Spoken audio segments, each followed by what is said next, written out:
India has a complex history with diverse and ancient civilizations that existed and continue to exist today. The country is culturally and ethnically diverse. Despite having oceans on three sides and the impassable Himalayas in the north, India has seen a constant influx of different cultural influences. In today's episode, let's explore how 5000 years ago the process of heritage and cultural mixture began. Subscribe to 6 Minutes of History to be notified every time we upload a new video. To paint a picture, the southern parts of India were inhabited by the Dravidians. The Harappans took over the northwestern regions, and aboriginal forest tribes called the central and northeastern regions their home. In 1500 BC, Aryans, who were a group of nomads from Central Asia, entered northwest India. They spoke an Indo-European language which we now know as Sanskrit. As Indians, we have often heard of the Vedas and hold this source of information in high regard. It tells us about the Vedic period and is believed to have originated from divinity. They are the earliest religious texts containing a collection of ancient poems, hymns and rituals. For generations, these texts were transmitted orally by Brahmin priests before being written down. The period from 1500 to 500 BC is known as the Vedic era because Vedas established the dynasty that ruled them. The sacred texts are divided into four categories known as Mantra, Brahmana, Upanishad and Sutra. Mantras are the holy words that consist of four collections or samhita, which are Rig Veda, Samveda, Yajurveda and Atharveda. The Rig Veda preserves 1028 hymns and is considered the most ancient and sacred text. It also documents the daily life of Aryans, including their struggles, religion and philosophical ideologies. The second category, Brahmana, consists of sacrificial rituals with instructions for Brahmin priests. The Upanishads dealt with philosophical and ontological knowledge that now stand at the spiritual core of Hinduism.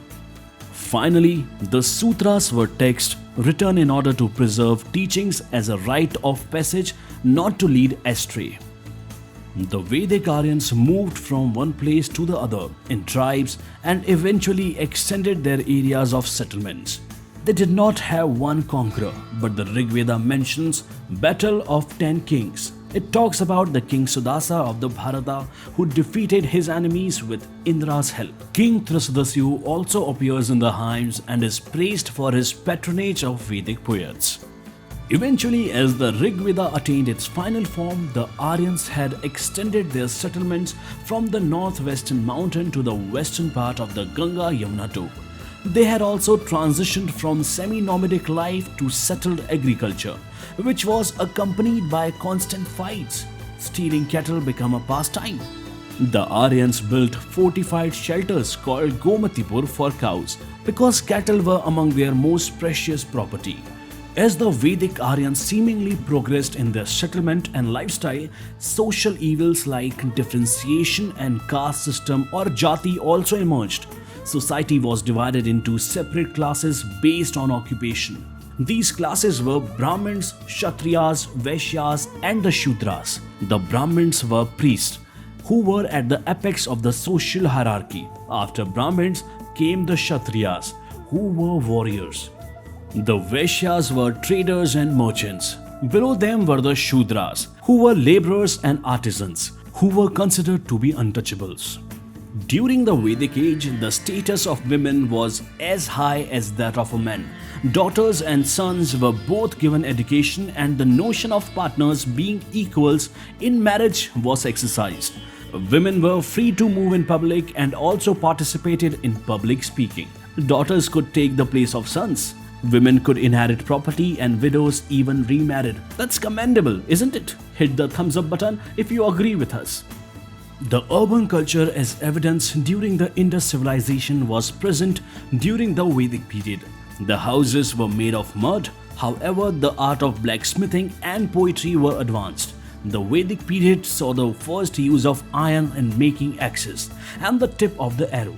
Copper and bronze were replaced by iron weapons and tools to clear forests for agriculture. Artisans were particularly cartwrights who looked after making and repairing chariots. In later years, carpenters, potters, and blacksmiths were among other occupations that became common. This gave rise to the practice of trading. The Vedic Aryans were an indigenous tribe scattered across the country and were largely led by tribal chiefs. However, political developments began with democratic kingship. The king was elected by members of the tribe. Despite his lineage, he did not hold absolute power and had to consult the council before any decision making. By the late Vedic period, settled townships started to materialize, and the king derived his legitimacy from enthronement by Brahmin priests. Over 1 lakh verses found in the Mahabharata originated during this period. The epic depicts the Pandavas and the Kauravas fighting for the control of the western Ganga-Yamuna dome. Kauravas played a game of dice with the Pandavas to take possession of their capital, known as Indraprasth. But they lost the game and were exiled to the forest. After 13 years in exile, when peace could not be restored, a mighty battle was fought that lasted for 18 days. As we know, the Pandavas won the battle in the end with the help of Lord Krishna. In many ways, the period marked the formation of Indian culture by giving rise to philosophical ideologies.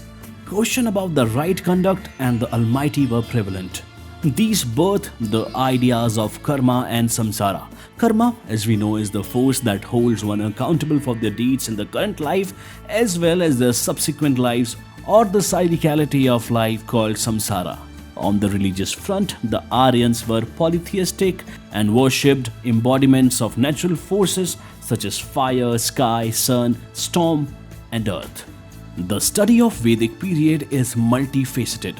The Aryan settlement gave way to complex social organization that drew the Vedic period to a close.